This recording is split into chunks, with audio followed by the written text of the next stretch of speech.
Hi, this is Janet with Write Like It Created, and today I want to show you how to make your own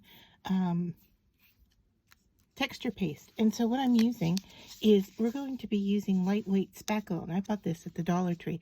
So what you need is just a very small amount, unless you're going to store it in a jar and keep it. And I have done this with a couple of different mediums, and I will show you everything is the same up to the color point. And then I'm just adding a little bit of acrylic medium just to kind of liquefy and soften that. And then for this batch, I am going to add 1 drop of alcohol ink. And so we're going to compare the different mediums here. And so what I have is this one with the alcohol ink, and see how that works. I have one done with paint, and then I have another one done with a re-inker. And so you just want to mix it up well. And if you don't like the consistency, like if it's not wet enough, then you just want to add a little bit more medium to it. All right, so this one is our alcohol ink version, and I've got my stencil here, and I am just going to wipe it over this so you can see how that works.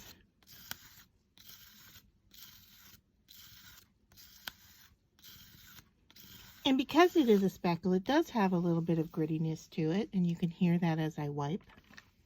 Now this version here was done with Memento re-inker,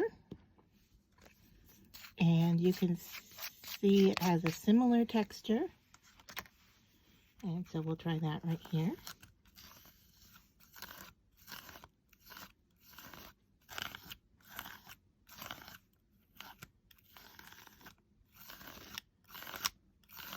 Now I'm using this with a stencil, but of course you can do it, you know, with your palette knife and just make your own pattern if you'd like.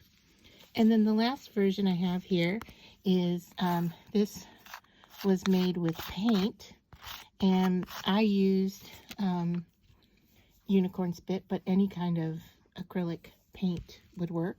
I wanted to see if the metallicness of it showed up, and I'm not really seeing it, but I do like the color.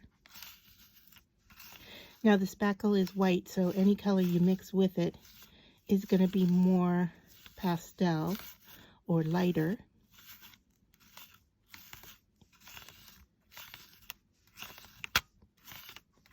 All right, so I'm going to let these dry. I'll lift the stencil off so you can see how that worked. Now here, these guys looked like they're a little bit too wet. This consistency was a bit nicer. So, I don't know, there, are you in focus now? All right, so this one bled a little bit because it was wetter. So we want the drier consistency. And so we're gonna let these dry, and I'll come back and show you what they look like. So these are pretty much dry now, and I want to show you what they look like. So our wetter versions did bleed onto the cardstock, but you can see I can rub my finger over it, and it does have texture to it. So any of the 3 materials will work: the paint, the re-inker, and the alcohol ink. And then off camera, I decided to play around with this version here, and what I added in was I tried gold re-inker to see if it would show up the metallic, and it does not. You can see that the color is similar to what's in the bottle, but there is no metallic look to it. And then I also added a little bit of this mica eyeshadow from the Dollar Tree into the mix.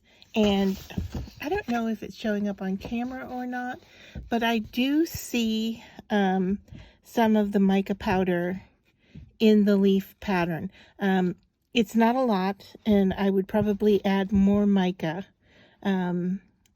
if I wanted that to be a specific look, or maybe dust it while it's wet. I think this one might be, I think we're almost dry here, so I don't think that would work right now, but let's just, I don't know, let's give it a try and see what happens here.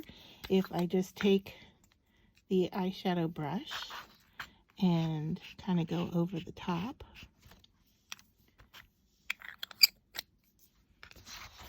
And then we want to brush the excess away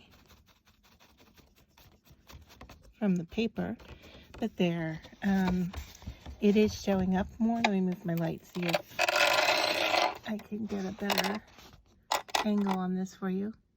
But there, yeah, it has much more mica in it, but it's also on the paper.